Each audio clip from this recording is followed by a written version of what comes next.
Olá, povo de Deus, meus queridos paroquianos e todos aqueles que nos acompanham na formação às quintas-feiras pelas redes sociais. Então, hoje nós vamos tratar sobre os princípios e diretrizes da doutrina social da Igreja. No primeiro momento, vocês lembram, nós trabalhamos sobre a natureza da doutrina social da Igreja. No segundo momento, nós vimos sobre o fundamento bíblico da doutrina social da Igreja, ou da questão social. Então hoje nós vamos ver os princípios originários e que derivaram desta reflexão da questão social ao longo da história. Princípios que são universais, permanentes e que nos orientam para buscar soluções, luz e orientações para os problemas sociais de cada tempo histórico.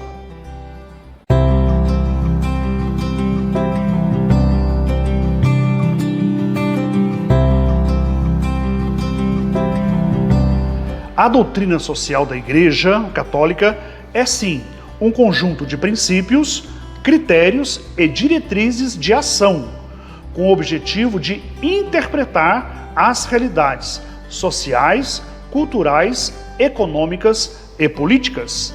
Os princípios determinam a sua conformidade ou inconformidade com os ensinamentos do Evangelho sobre a pessoa humana e sua vocação terrena e transcendente. Então, os princípios nos ajudam a ver isso, Se a realidade social, política e econômica está condizente com os princípios, valores do Evangelho. O fundamento básico da doutrina social da Igreja é o mandamento do amor. Amar a Deus sobre todas as coisas e ao nosso próximo como a nós mesmos. Ele é o fundamento de toda a moral cristã e por isso mesmo da doutrina social da Igreja. Então, o mandamento do amor, o amor a Deus e o amor aos irmãos, é que determinam o nosso caminhar, a nossa orientação, o nosso discernimento sobre a questão social do momento. O mandamento do amor, portanto, representa o fundamento geral da doutrina social da Igreja. Além deste princípio fundamental, a doutrina social da Igreja apresenta 4 fundamentos. Estes 4 fundamentos são princípios gerais, fundamentais, permanentes e universais. Eles são 4 colunas sobre as quais se apoia por inteiro o edifício do ensinamento social da Igreja.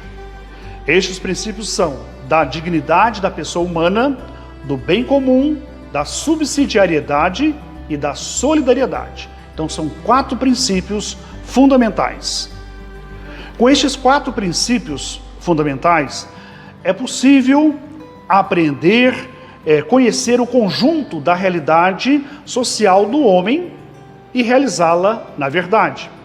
Estes princípios, eles são válidos, em primeiro lugar, porque eles são racionais,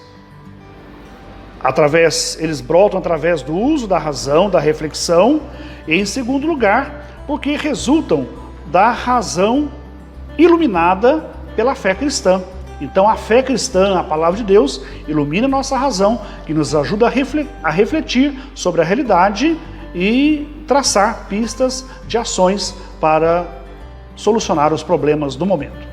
Além dos 4 princípios gerais, permanentes e universais, que estão na base da doutrina social da Igreja, existem outros princípios que foram sendo formulados ao longo do tempo, ao longo da história, segundo a realidade social, política e econômica. Estes princípios estão distribuídos em 4 áreas que podemos aqui distinguir. Primeiro, a área da pessoa. Então, nós temos aqui o princípio da dignidade humana, a sociabilidade, direitos humanos e a opção preferencial pelos pobres. Depois nós temos a área da sociedade, e temos como princípios a caridade social e a solidariedade. Temos a área da política. Então temos o princípio do bem comum e o princípio da participação.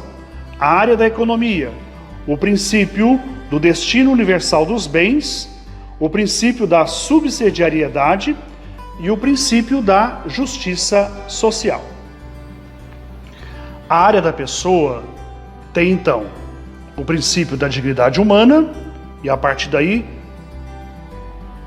nascem todos os outros princípios, o princípio da sociabilidade, direitos humanos e a opção preferencial pelos pobres. De onde surge então a dignidade humana? A dignidade humana, ela deriva do fato da pessoa ser imagem e semelhança de Deus. Lembra que depois, com a encarnação, Jesus vindo ao mundo, ele eleva a dignidade humana mais ainda. O ser humano se torna em Jesus Cristo filho de Deus, não só imagem e semelhança, mas ele é chamado a participar da vida da natureza divina. Dentre todas as criaturas, o ser humano é o único capaz de conhecer e de se relacionar com Deus.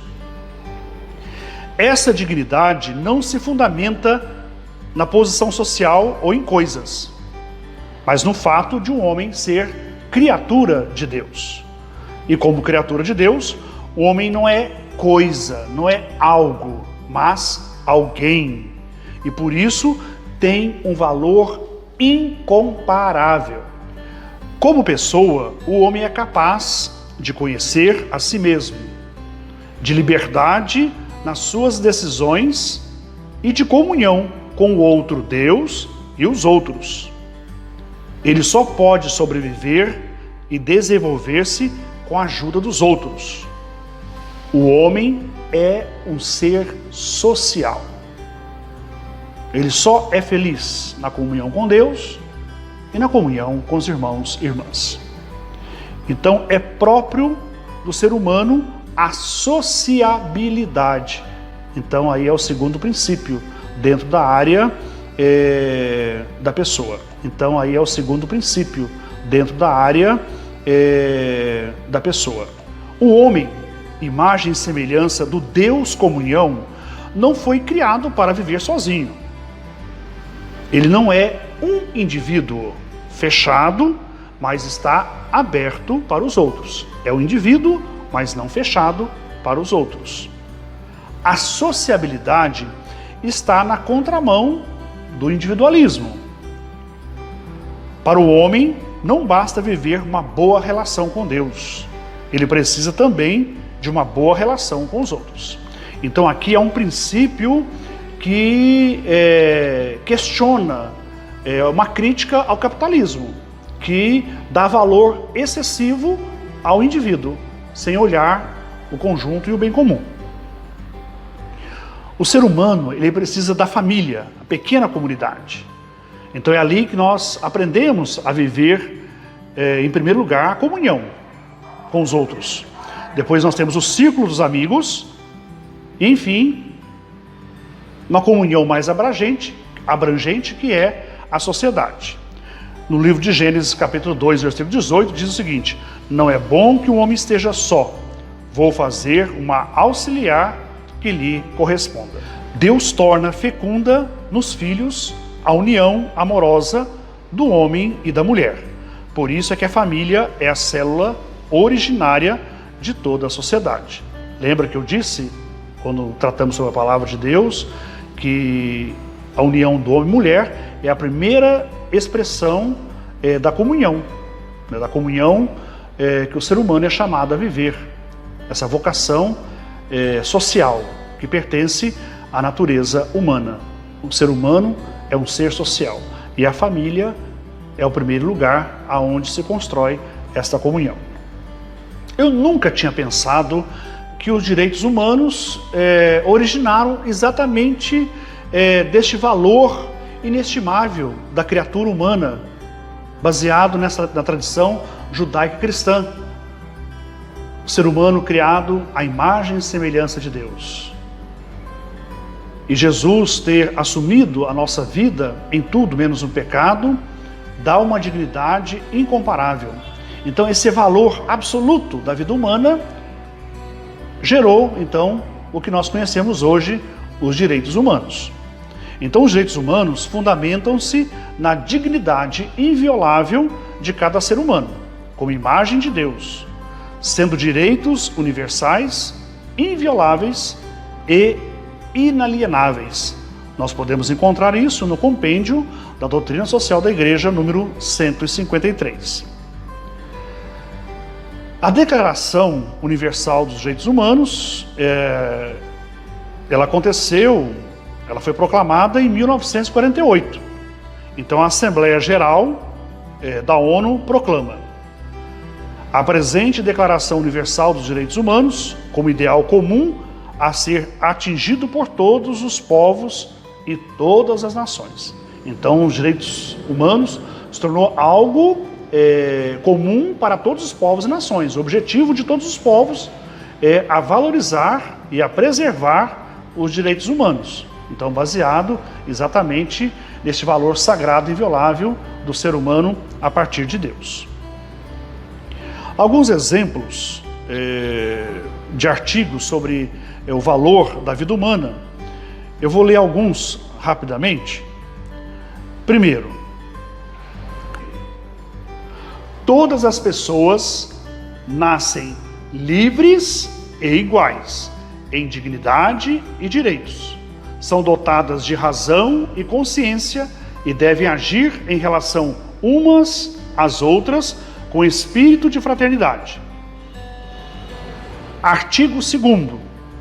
Toda pessoa tem capacidade para gozar os direitos e as liberdades estabelecidas nessa declaração, sem distinção de qualquer espécie, seja de raça, cor, sexo, língua, religião, opinião política ou de outra natureza.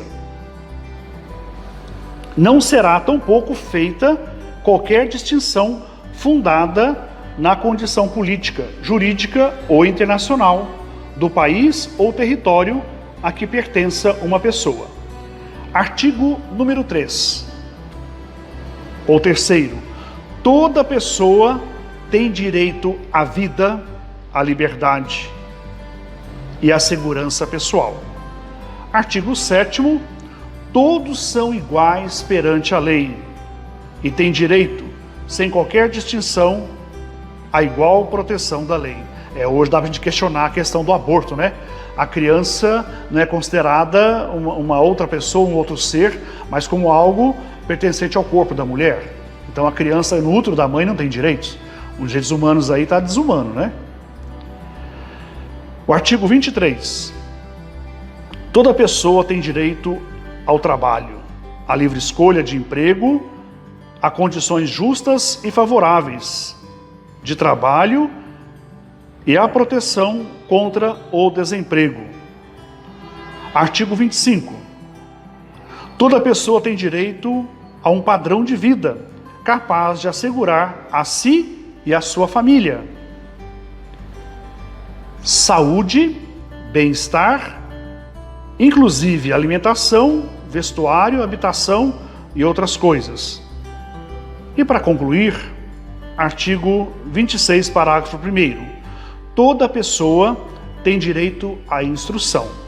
A instrução será gratuita, pelo menos nos graus elementares e fundamentais. A instrução elementar será obrigatória. Tá vendo? Todos esses direitos brotam da dignidade humana.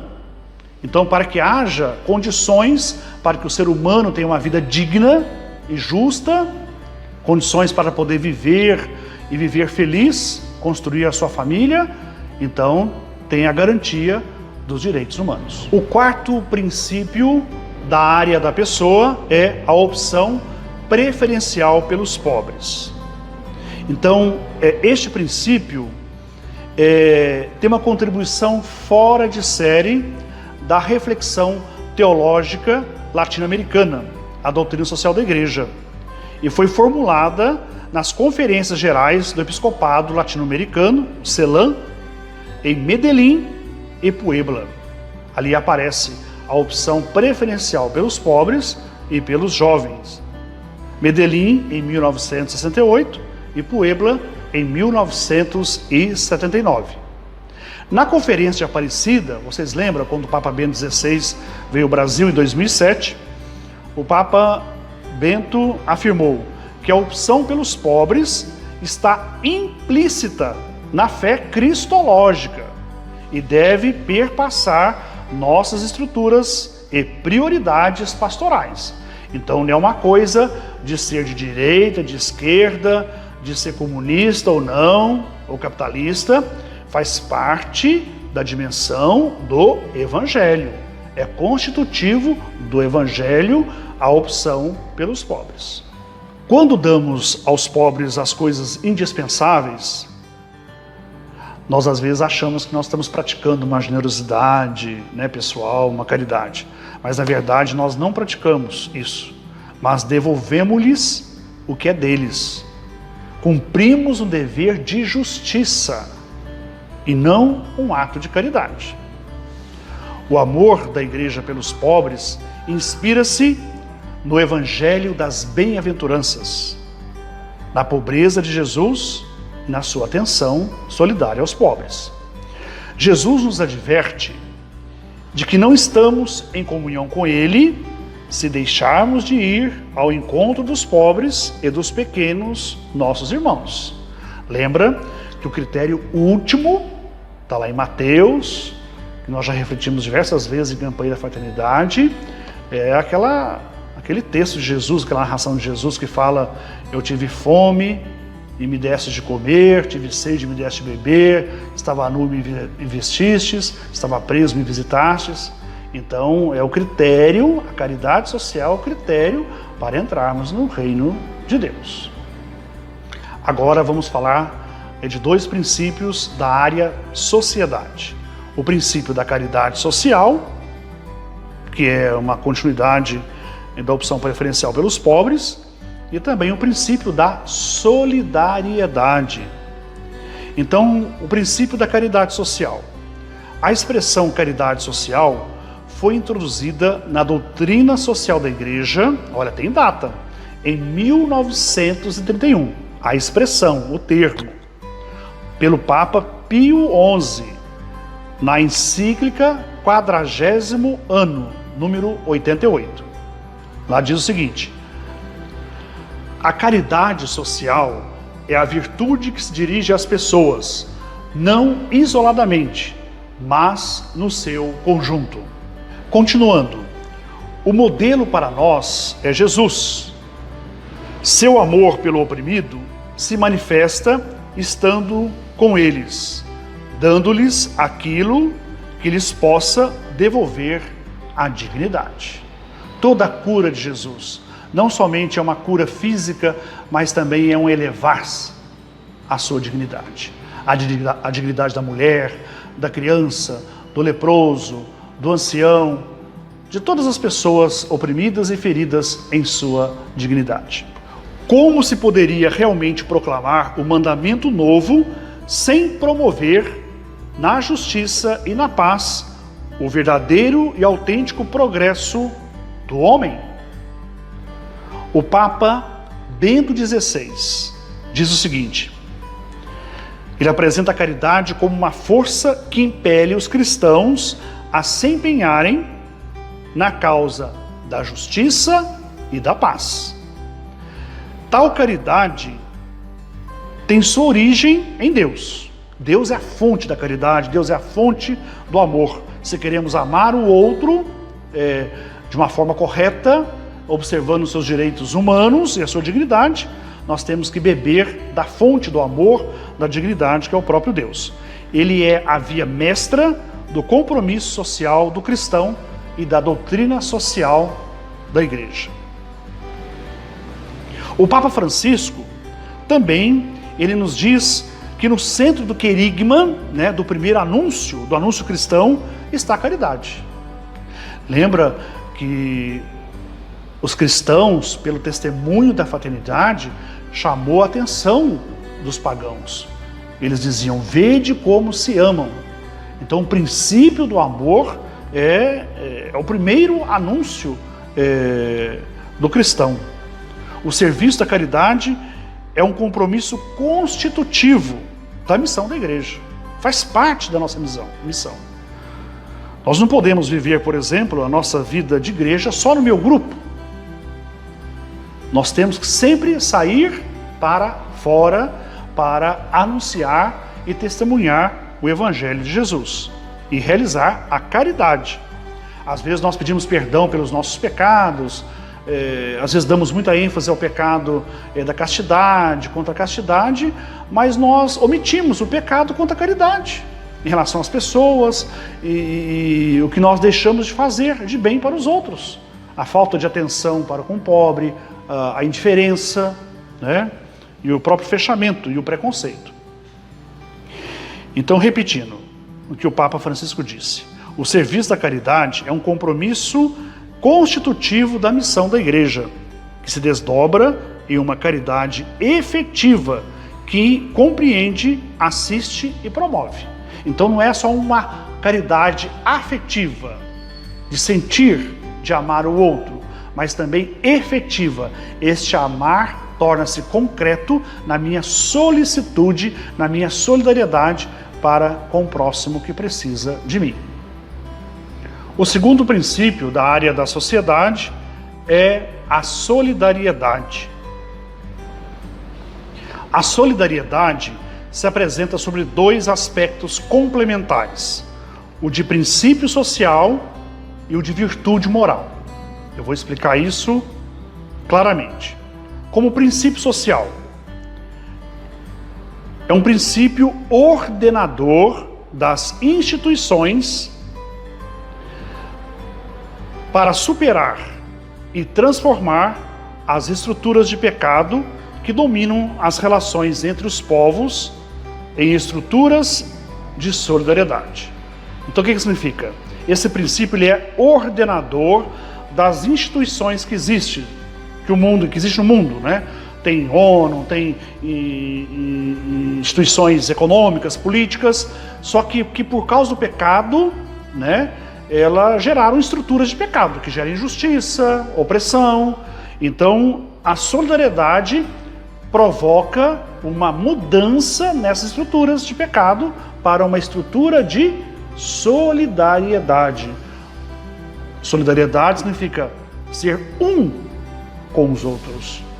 Então, nos impulsiona a renovar as estruturas sociais, políticas, econômicas que geram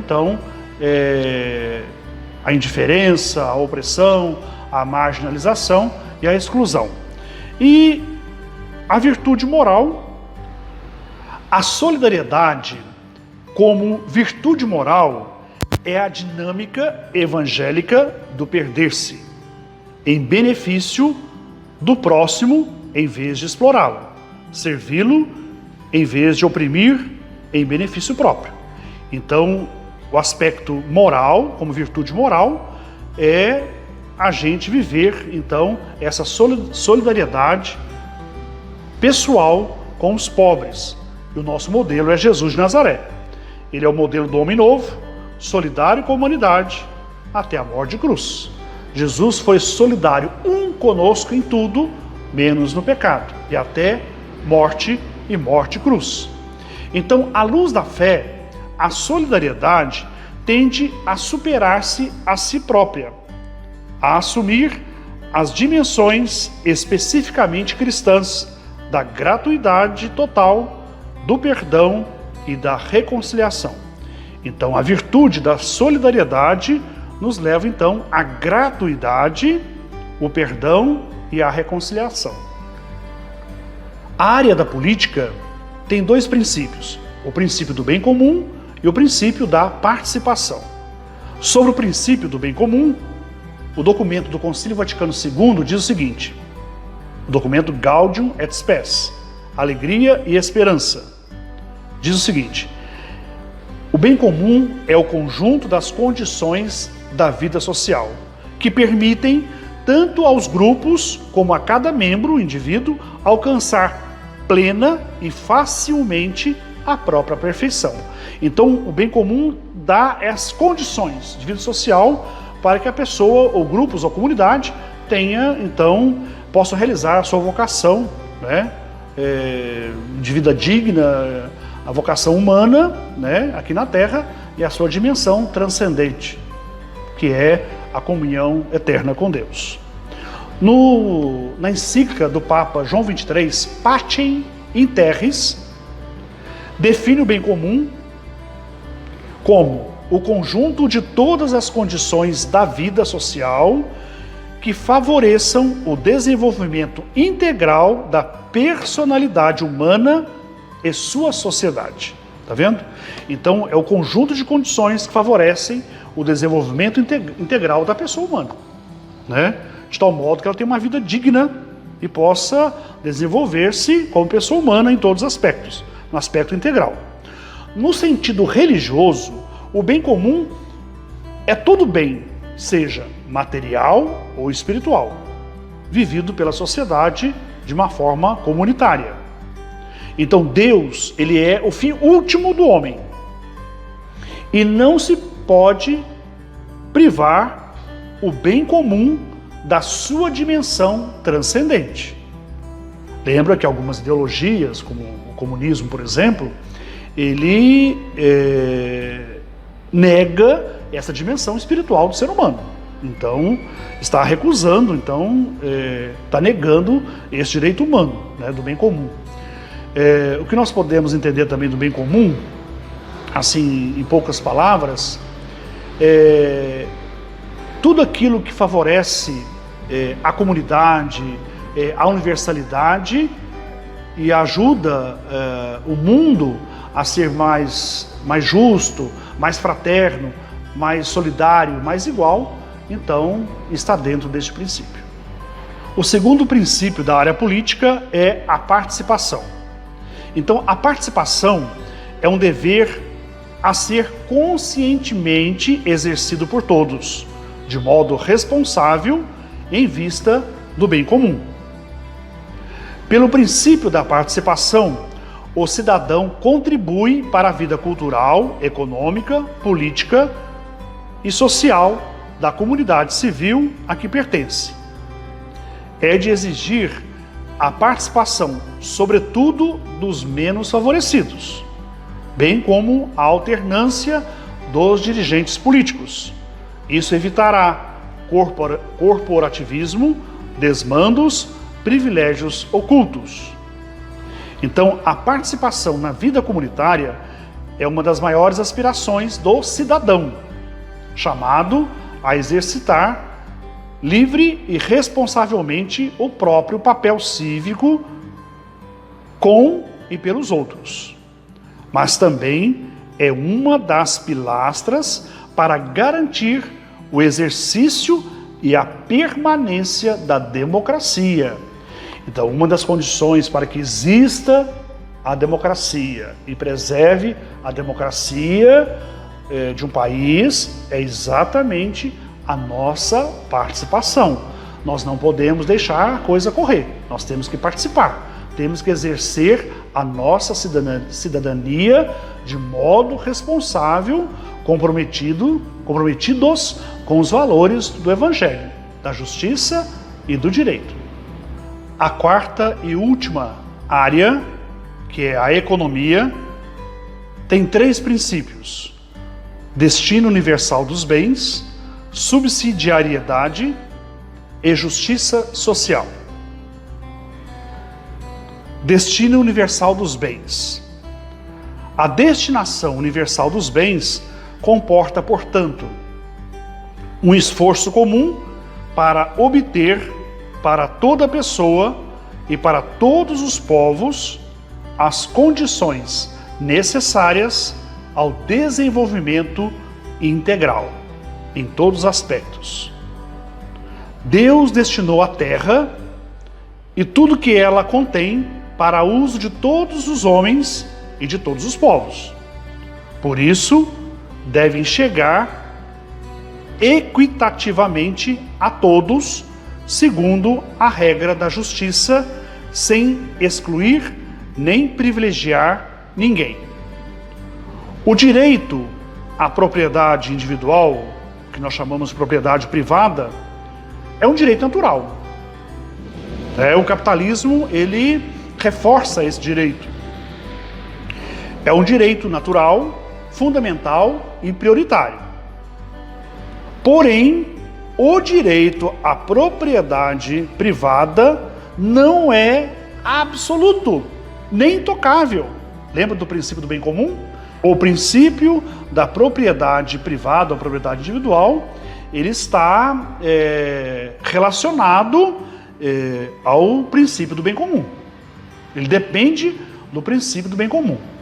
Então ele não é um princípio absoluto, é um direito humano, mas o bem comum está acima.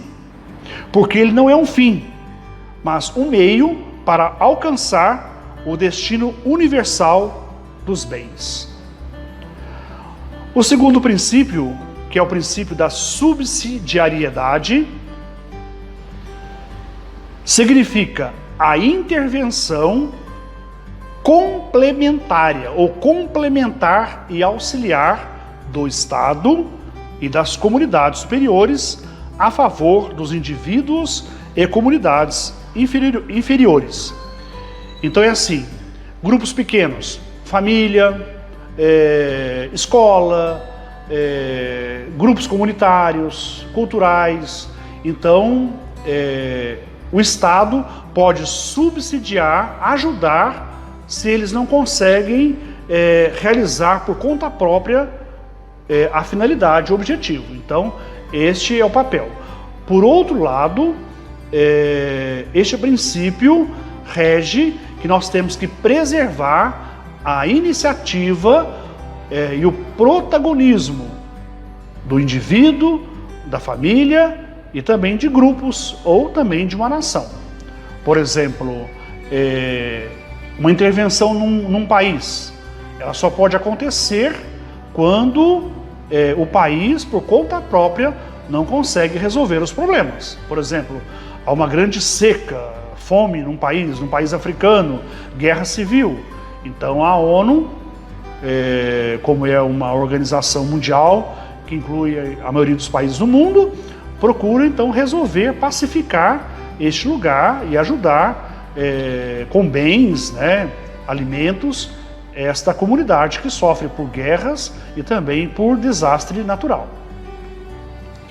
O princípio ensina também que a estrutura social não pode sufocar a autonomia e a criatividade dos particulares e dos grupos intermediários, assumindo funções que eles mesmos podem assumir.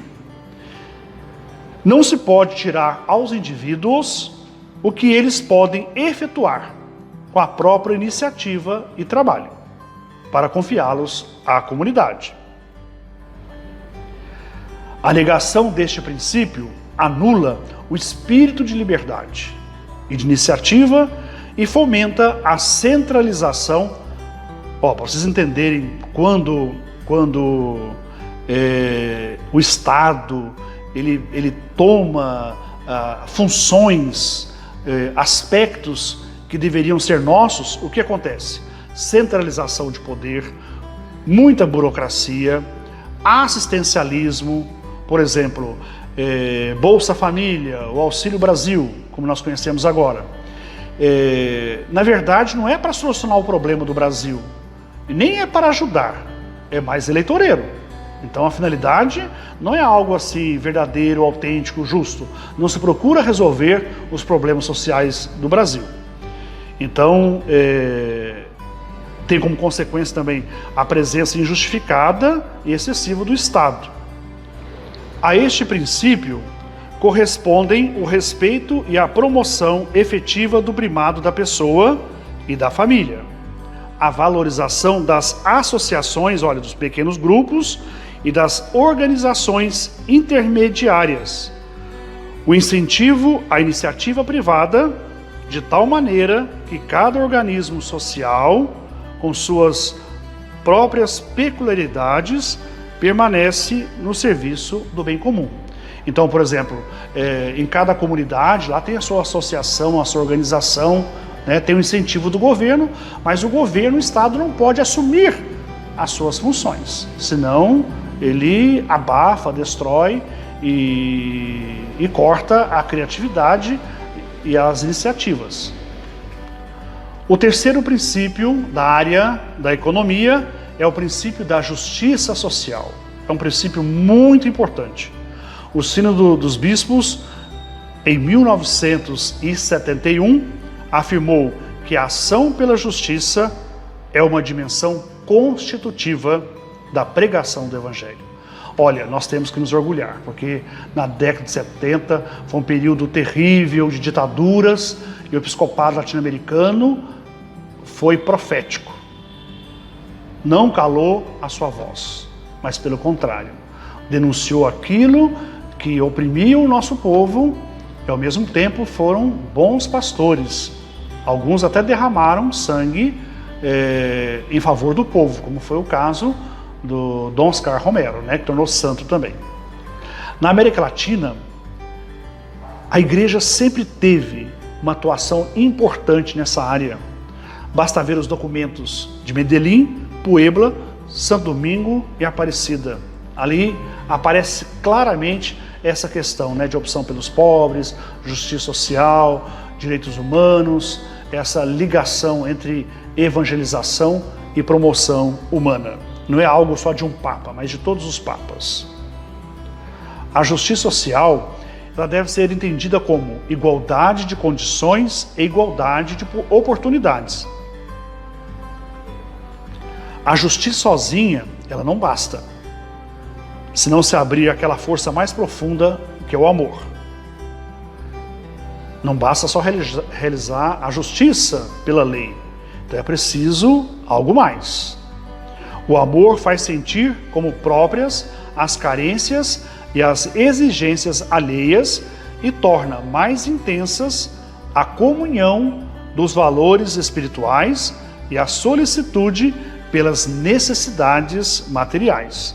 Então o amor, ele complementa. Então a justiça social, para o cristão, ela está podemos dizer assim, envolvido pela graça, pelo amor divino.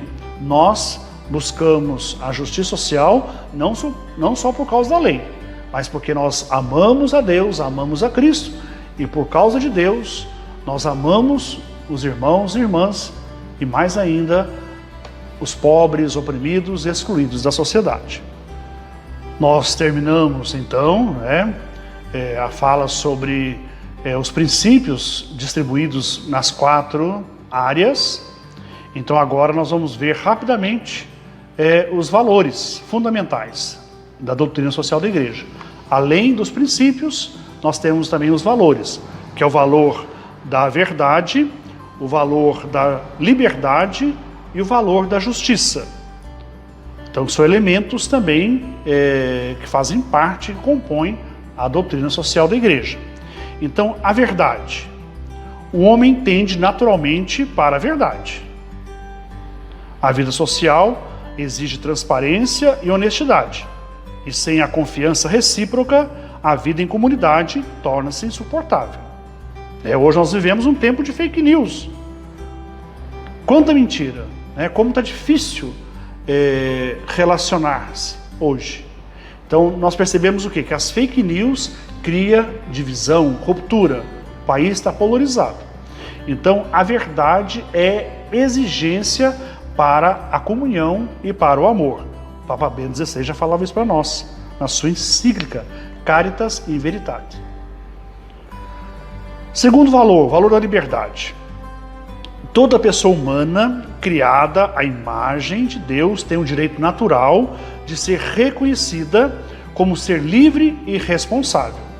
Quando caiu o comunismo, na antiga União das Repúblicas Socialistas Soviéticas, o que nós percebemos? Tem um componente religioso, mas o componente que também foi fundamental nessa queda foi a liberdade. O ser humano, ele anseia por liberdade. Ele, na sua natureza, ele foi criado para ser livre e responsável. Então, quando um Estado oprime e não te permite ser livre, é o que está acontecendo agora em Cuba. O povo lá está se manifestando, mas está tendo grande repressão, como aconteceu também na Venezuela. Então, uma hora vai cair, não tem jeito, porque o ser humano não consegue viver assim por muito tempo.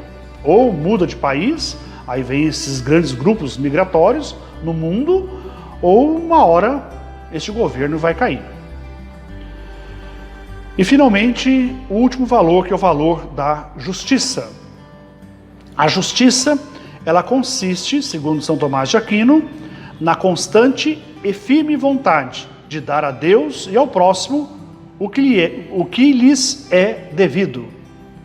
A justiça mostra-se particularmente importante quando a pessoa, a sua dignidade e direitos são ameaçados pelo recurso exclusivo aos critérios da utilidade e do ter.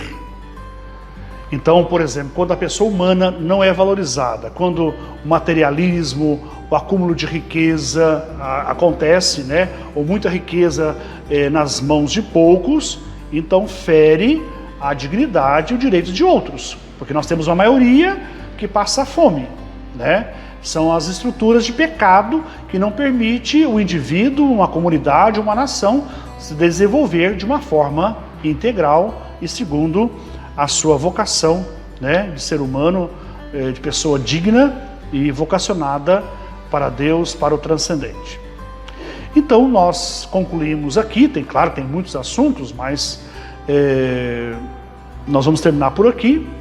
Num próximo momento nós vamos ver sobre cada encíclica na sua situação histórica e o contexto.